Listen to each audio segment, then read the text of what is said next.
Hello guys, Radhe Radhe. तो स्वागत है आपका एक फिर से नए ब्लॉग में मेरा। तो आप देख सकते हैं गाइस, मेरा यहाँ पे सुबह नाश्ता आ गया। मेरे पैर में जो फिक्सेटर लगा, ना मैं चल सकती हूँ ना कुछ, तो सबको जो मतलब बेड पे ही देना पड़ता है। तो और खाने का भी बहुत ध्यान रखना पड़ता। तो मैं यहाँ पे नाश्ता कर ली थी और फिर मेरा बेटा बैठ गया। तो देखो मेरा पैर कैसा हो गया गाइस प्लास्टिक सर्जरी के बाद। यहाँ पे मालिश कर रहा था। देखो दोनों पैर की हालत क्या हो रखी है। आप लोग सपोर्ट करोगे तो मुझे थोड़ा अच्छा लगेगा गाइस। मैं वीडियो इसलिए बनाती हूँ ताकि मेरा मन लग जाए। और फिर देखो यहाँ पे मेरे छोटे वाला बेटा कितना छोटा है, उसको मैं नाश्ता करा रही थी। कुछ खाया नहीं था ये, तो उसको मैंने सोचा एक मिठाई खिला देती हूँ, पानी पी लेगा, फिर नाश्ता बनेगा तो कुछ खा लेगा। तो इस तरह से करके मैं इसको बैठ के किस तरह से नाश्ता करा रही थी, मतलब थोड़ा सा मिठाई खिला रही थी। बहुत नखरा करता है, खाता नहीं है बच्चे का तो पता ही, वो भाग भाग के खाते हैं। मगर बेचारा बहुत समझदार है, देखता है कि मम्मा चल नहीं सकती तो उतना ज़्यादा मुझे परेशान भी नहीं करता है। फिर थोड़ा सा ही खाया, ज़्यादा नहीं। आधा घंटा लगा मुझे उसे एक मिठाई खिलाने में। अब देखो मेरी हालत क्या, पूरा पैर में पिन चुभे में। किसी को एक पिन चुभ जाए तो कितना दर्द करता है, मुझे तो पता नहीं कितने सारे अंदर हड्डियों में लगे हुए हैं। इस तरह से करके मतलब मैं पूरे, पता है मैं 10-11 महीने से मतलब मैं बेड पे ही हूँ। मेरी हालत क्या है आप लोग सोच भी नहीं सकते। अगर सोचते समझते तो मेरी वीडियो को खूब सारा लाइक करते, सब्सक्राइब करते, खूब पसंद करते, मुझे थोड़ा सपोर्ट करते। मगर आप लोग ऐसा नहीं करते हो। मतलब आप लोगों को आजकल लोगों में को फ़र्क कहाँ पड़ता है कि हाँ सामने वाले को किसकी की मतलब थोड़ी सी अगर सिर्फ एक लाइक सब्सक्राइब से थोड़ी हेल्प हो जाए तो वो करने में क्या आ जाता है। मैं तो करती हूँ भाई, मैं ऐसी नहीं हूँ। मेरा फेसबुक पे भी है और इंस्टाग्राम पे भी मैं जितने से हो पाता है मैं करती हूँ। तो यहाँ पे मेरी मम्मी थी, बाबू के लिए कपड़े वगैरह निकाल रही थी। नहा के आया था ये, तो उसको पहनाने के लिए। तो मैं नहा धो के तैयार हो गई थी नाश्ता वास्ता करके। मेरे यहाँ जो मेरी मालिश करने आती है वो आ नहीं थी, मेरे बेटे ने ही मालिश कर दिया क्योंकि उसकी छुट्टी चल रही थी। तो यहाँ पे देखो कितना तंग कर रहा। नहा के आया, मेरे गले पड़ गया कि नहीं मम्मा तो मुझे ये करो, मुझे करो। उस बेचारे को क्या समझ आता है, छोटा सा बच्चा है।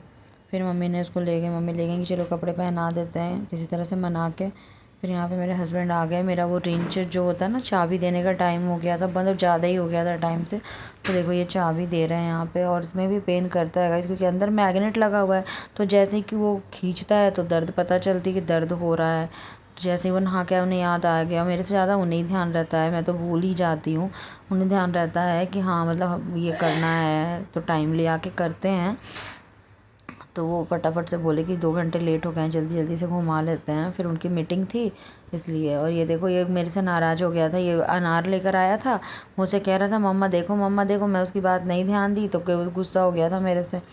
मैं फिर बोल रही थी बाबू क्या क्यों गुस्सा हो गया, तो खा ही नहीं रहा, कह रहा मैं नहीं खाऊंगा। देखो हड़बड़ हड़बड़ में कैसे चले गए क्योंकि उनका वो स्टार्ट होने वाला था। अब मम्मी यहाँ पे खाना बना रही है क्योंकि टाइम हो रहा है ना, सभी को खाना भी चाहिए होगा। तो इसीलिए फटाफट से सब लोग काम अपना अपना कर रहे हैं। मैं तो बस बैठ के जो बातचीत हो पाता है वही कर पाती हूँ। यहाँ पे मेरे मामा मौसी मामी सब आए थे मेरे से मिलने के लिए। लोग आते रहते हैं, मामा तो पहले भी आए थे और बहुत रोए थे जब मैं हॉस्पिटल में थी। और उस रात मेरी हालत बहुत नाजुक हो गई थी। उसी रात मुझे आईसीयू में डालना पड़ गया था। मैं 18 दिन आईसीयू में रही थी। फिर मामा जब चले गए तो फिर ये लोग मम्मी और मेरा भाई और बच्चे लोग को लेकर वो लोग बुला रहे थे। तो अगले दिन ये लोग चले गए मिलने के लिए। थोड़ा मन भी बहल जाएगा, बच्चों को भी मन लग जाएगा ऐसे करके। तो यहाँ पे मैं बता रही हूँ गाइस, मैं वही बता रही हूँ कि मेरा जब एक्सीडेंट हुआ पूरा पैर फट गए थे और हॉस्पिटल में जब लेकर गए तो कई सर्जरी हुई। अब तक मेरी 15 सर्जरी हो गई और बहुत ज़्यादा ही मतलब पेनफुल रहा ये सर्जरी। और अभी भी मेरे हर चीज़ें पेनफुल ही है। ना मैं चैन से सो पाती हूँ, ना ठीक से बैठ पाती हूँ, ना अपना काम खुद से किसी तरह से कर पाती हूँ उठ बैठ करके। मतलब हालत इतनी बुरी है कि क्या ही बताऊँ। वॉशरूम तक नहीं खुद से चल के जा सकती। पैर में इतने पिंस लगे हैं कि पैर नीचे रख ही नहीं सकती मैं। और पता है ऐसे हालत में भी ना, कुछ लोग, जब मेरी एक्सीडेंट हुई थी मैं कोई बेहोश नहीं थी। मैंने सुना था कुछ लोग ये कह रहे थे, मतलब कुछ लोगों का था कि हाँ भाई अच्छा हुआ इसके साथ जो हुआ, अच्छा हुआ। छोटी छोटी बातों को तो याद करो ना तो सच में गाइस रोना आ जाता है कि लोग ऐसा भी सोचते हैं कि एक्सीडेंट तो ऐसा वर्ड है कि सुन के ही डर लग जाए।